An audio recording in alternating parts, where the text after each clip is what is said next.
అందరూ పరిశుద్ధ గ్రంథాన్ని తీసి మీ దగ్గర పెట్టుకోండి. ఈరోజు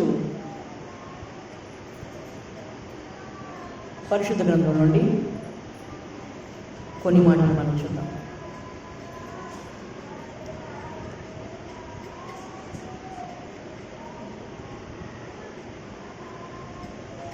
అపోస్తుల కార్యముల గ్రంథం 16వ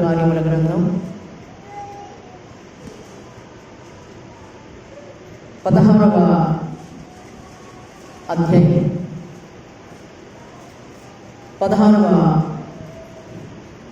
వచనాన్ని మనం చదువుతూ ఈ లేఖన భాగాలు మనం ఒకసారి ఆలోచన చేద్దాం. మేము ప్రార్థనా స్థలమునకు వెళ్ళుచుండగా పుతోను అను దయ్యము పట్టినదై సోదె చెప్పుట చేత తన యజమానులకు బహులాభము సంపాదించుచున్న ఒక చిన్నది మాకు ఎదురుగా వచ్చెను. చూద్దామండి.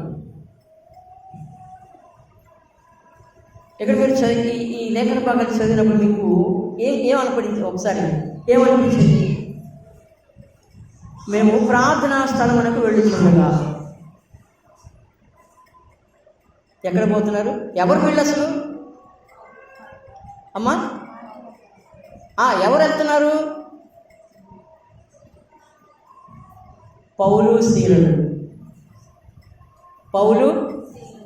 పౌలు శీల అనేటువంటి ఇద్దరు దైవజనులు ప్రార్థనా స్థలానికి వెళ్తున్నారు, లేదా ప్రార్థన దేవుని సువార్త ప్రకటించడానికి వెళ్తున్నారు. వాళ్ళు వెళ్తున్నప్పుడు జరిగినటువంటి సంఘటన ఏమిటంటే, వాళ్ళకి ఎదురుగా ఒక స్త్రీ వచ్చింది. ఎవరు వచ్చారు? ఈ స్త్రీ మనకి ఏమని చెప్తుందంటే పరిశుద్ధ గ్రంథంలో దయ్యం పట్టింది. దయ్యం పేరు కూడా రాశాడు. అది ఏ దయ్యం? పుతోను. ఏ దయ్యం పట్టింది? ఈ దయ్యం పట్టినప్పుడు ఒక్కసారి మనం ఆ పుతోను దయ్యం పట్టినటువంటి ఆ స్త్రీని కొంచెం పక్కన పెడితే, ఇవాళ సంఘాల్లో కూడా చాలామంది ఆడవాళ్ళకి దయ్యాలు పట్టినాయి. ఏం పట్టినాయమ్మా? సంఘాల్లో కూడా చాలా దయ్యాలు ఉన్నాయి. దయ్యం పట్టిన వాళ్ళు ఉన్నారు. ఇప్పుడు అనగానే మనకి ఒకసారి ఒకరికొకరికి ఆలోచన అవుతుంది, ఎవరికి పట్టింది. ఎవరికి పట్టిన ఎవరికి పట్టిన దయ్యం పట్టిన వాళ్ళు ఎవరున్నారు? దయ్యం పట్టిన వాళ్ళు ఎవరున్నారు? దయ్యాలు ప్రత్యేకంగా ఏమి కనబడవు మీకు. మీ చేష్టలు, మీ క్రియలు, మీరు దేవునికి ఎంత విరోధంగా బ్రతుకుతున్నారు. వీళ్ళందరూ దయ్యం పట్టిన వాళ్ళందరూ దేవుడికి విరోధంగానే ఉంటారు, విధేయతగా ఉండరు. చాలా బాధాకరం. ఎవరు కనపడింది ఇది? ఎవరు కనపడదు. మిగిలినటువంటి వాళ్ళు అక్కడ ఉన్న చాలామంది ఉన్నారు, కానీ దేవుని మందిరానికి వెళ్తున్నప్పుడు చూసే వాళ్ళందరికీ అక్కడ ఈ పుతోను అనబడినటువంటి దయ్యం పట్టిన ఆమెను చూసి అందరూ చాలా ఆనందపడుతున్నారు. ఎందుకు? ఆమె ఏదేదో చెప్తూ ఉంటుంది. నీకు అది పట్టిందిరా, నీకు అదిరా, ఇదిరా, నీ ఇంట్లో అది ఉంది, ఇది ఉంది కదా. ఏం చెప్తారు? చాలామంది సోది చెప్తూ ఉంటారు కదా. సోది దయ్యం పట్టిన వాళ్ళు ఒక రకంగా చెప్పండి. ఈ సోది చెప్పేవాళ్ళు అందరూ దయ్యం పట్టిన ఒక రకంగా దేవుడు మాట్లాడి చెప్తారు. సోది పట్టిన వాళ్ళు, సోది చెప్పేవాళ్ళు అందరూ.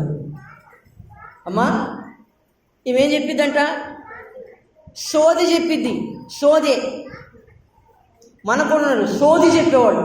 సోది కాదు కానీ సోది చెప్పేవాళ్ళు ఉన్నారు, మన పక్కనే ఉంటారు, మన ఇళ్ళలో ఉంటారు, ఇంట్లో కూడా ఉంటారు చాలామంది.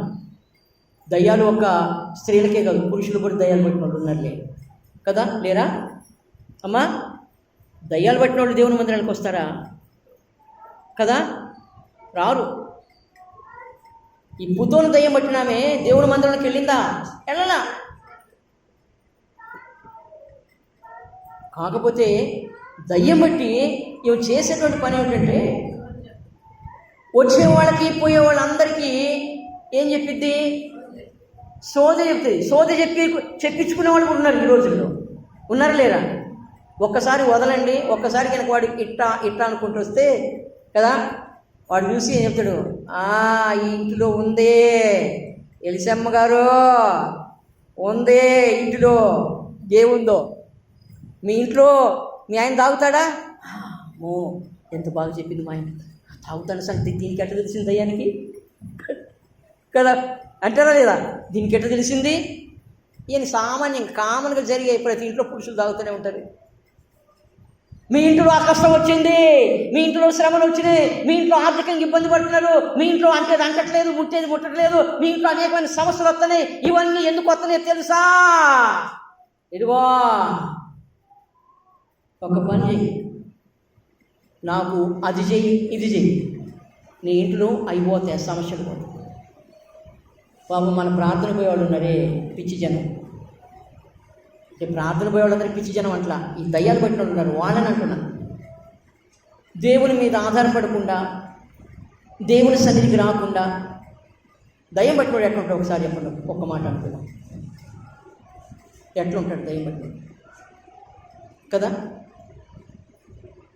మౌనంగా ఉంటాడు, ఎవరితో మాట్లాడు, మిడిమిడి గుడ్లు వేసుకొని చూస్తూ ఉంటాడు. ఏం చెప్పినా అంటాడా అంట కదా, అన్నిటికీ ఊపుతాడు. ఎందుకు ఈ లేఖన భాగాన్ని మీకు జ్ఞాపకం చేస్తానంటే, ఈరోజు నా సంఘాల్లో దయ్యాలు పట్టిన వాళ్ళు ఎక్కువ మంది ఉన్నారు. మీరు అనుకుంటే ఆ దయ్యాలు కాదు, టీవీలు దయ్యాలు పట్టిన వాళ్ళు ఉన్నారు, సినిమాలు దయ్యాలు పట్టిన వాళ్ళు ఉన్నారు, సీరియల్ దయ్యం పట్టిన వాళ్ళు ఉన్నారు, తాగుడు దయ్యం, వ్యభిచార దయ్యం, పేకాట దయ్యం, కదా ఎన్ని దయ్యాలు పట్టిన వాళ్ళు ఉన్నారు. చాలామంది అనుకుంటారు, వాళ్ళు బాగానే ఉంటారు. మనకి చూడడానికి ఏమనిపిస్తారంటే, అబ్బాయి చాలా బాగున్నాడే, అమ్మాయి చాలా బాగుంది, మొన్ననే బాప్తీసం తీసుకున్నారండి. బాప్తీసం తీసుకొని క్రమంగా ప్రార్థనకు పోతున్నాడు. నిజమేనా? అని దయ్యం పట్టింది. ఈ దయ్యము ఎప్పుడు కూడా దేవునికి వ్యతిరేకమైనటువంటి వ్యక్తి. ఈ అపవిత్రాత్మలు, దురాత్మలు, ఈ దయ్యాలను కూడా దేవుని పనిని పాడు చేసేటువంటివి, దేవుని బిడ్డల్ని చెరగొట్టేటువంటివి, ఆత్మీయంగా ఉంచకుండా చేసేటువంటివి, ఆ దేవుని ఎదుగుతున్నటువంటి బిడ్డలకు మనశ్శాంతి లేకుండా చేసేది, కుటుంబంలో కలతలు తెచ్చాయి, కలహాలు తెచ్చాయి, ఆర్థిక ఇబ్బందులు తెచ్చాయి. ఇవన్నీ కూడా మనం చూస్తూ ఉన్నప్పుడు, ఈ సమస్యలను మనం చూస్తున్నప్పుడు దేవుని నుండి మనం ఎడమైపోవటానికి ఇలా చేస్తాయి. కానీ ఇవి లోకంలో ఉన్నటువంటి వాటన్నిటిని మనకు భలే కనిపిస్తాయి, లోకాశలు చూపిస్తాయి, లోకంలో భ్రమలు చూపిస్తాయి, లోకంలో ఉన్నటువంటి నేత్రాశ, శరీరాశ, జీవపుడము, ఇవన్నీ తండ్రి వల్ల పుట్టినవి కాదు కదా. ఇవన్నీ లోకం నుండి వచ్చినటువంటి వాటికే ఆకర్షితులు అవుతున్నామా. 4 రోజులు ప్రార్థన పెట్టలేదనుకో, 4 వారాలు కనుక, 1 వారం కనుక సంఖ్య ఎట్లా ఉంటుంది? ఎట్లా ఉంటుంది? ఏం చెప్పాలా? ఏం చెప్తాం? వెంటనే దయ్యాలు వచ్చేస్తాయి.